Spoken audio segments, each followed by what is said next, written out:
ایک دفعہ کا ذکر ہے کہ ایک چھوٹی چیونٹی ایک بڑے جنگل میں رہتی تھی۔ وہ بہت متجسس تھی اور نئی جگہیں تلاش کرنا پسند کرتی تھی۔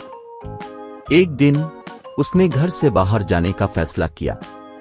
وہ چلتی رہی یہاں تک کہ ایک دریا تک پہنچ گئی۔ اس نے بہت سے جانوروں کو دریا کا پانی پیتے دیکھا، جیسے زیبرا، زرافے۔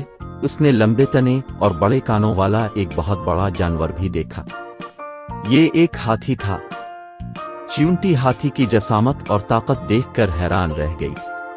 وہ اس سے بات کرنا اور اس کے بارے میں مزید جاننا چاہتا تھی۔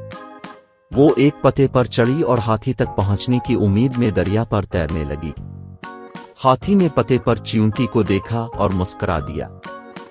اس نے آہستہ سے پتے کو اپنے تنے سے اٹھایا اور اپنے چہرے کے قریب لے آیا۔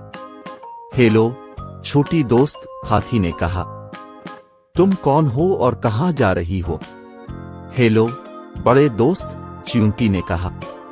میں ایک چیونٹی ہوں اور میں جنگل میں رہتی ہوں۔ میں نئی چیزیں دیکھنے کے لیے ایک ایڈونچر پر جا رہی ہوں۔ ہاتھی نے کہا، یہ آپ کی بہت بہادری ہے۔ میں ایک ہاتھی ہوں اور میں سوانا میں رہتا ہوں۔ میں یہاں روزانہ پانی پینے آتا ہوں۔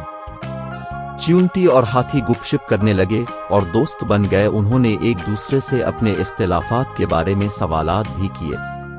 آپ کے پاس اتنا لمبا ٹرنک کیوں ہے؟ چیونٹی نے پوچھا۔ میری سونگ بہت مفید ہے، ہاتھی نے کہا۔ میں اسے سونگنے، سانس لینے، کھانے، پانی چھڑکنے، چیزیں اٹھانے اور آوازیں نکالنے کے لیے استعمال کر سکتا ہوں۔ واہ، یہ حیرت انگیز ہے، چیونٹی نے کہا۔ آپ کے اتنے بڑے کان کیوں ہیں؟ میرے کان بھی بہت مفید ہیں، ہاتھی نے کہا۔ میں ان کا استعمال سننے، خود کو ٹھنڈا کرنے، بات چیت کرنے اور مکھیوں کو بھگانے کے لیے کر سکتا ہوں۔ یہ ناقابل یقین ہے، چیونٹی نے کہا۔ آپ کی جلد اتنی موٹی کیوں ہے؟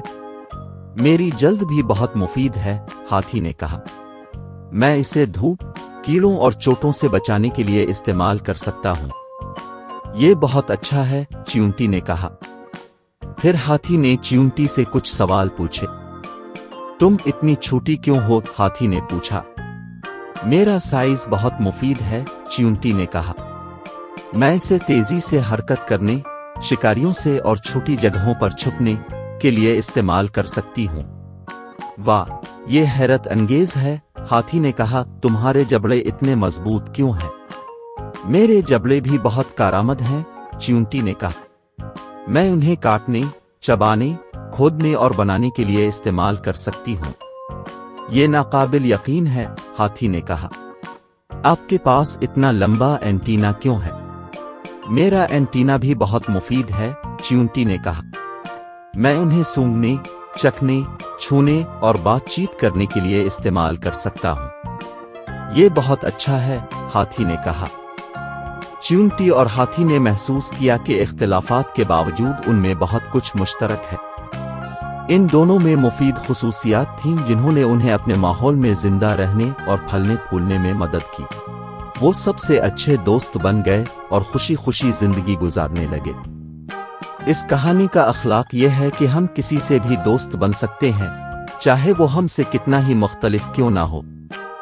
ہم ایک دوسرے سے سیکھ سکتے ہیں اور ایک دوسرے کی طاقتوں اور صلاحیتوں کی تعریف کر سکتے ہیں۔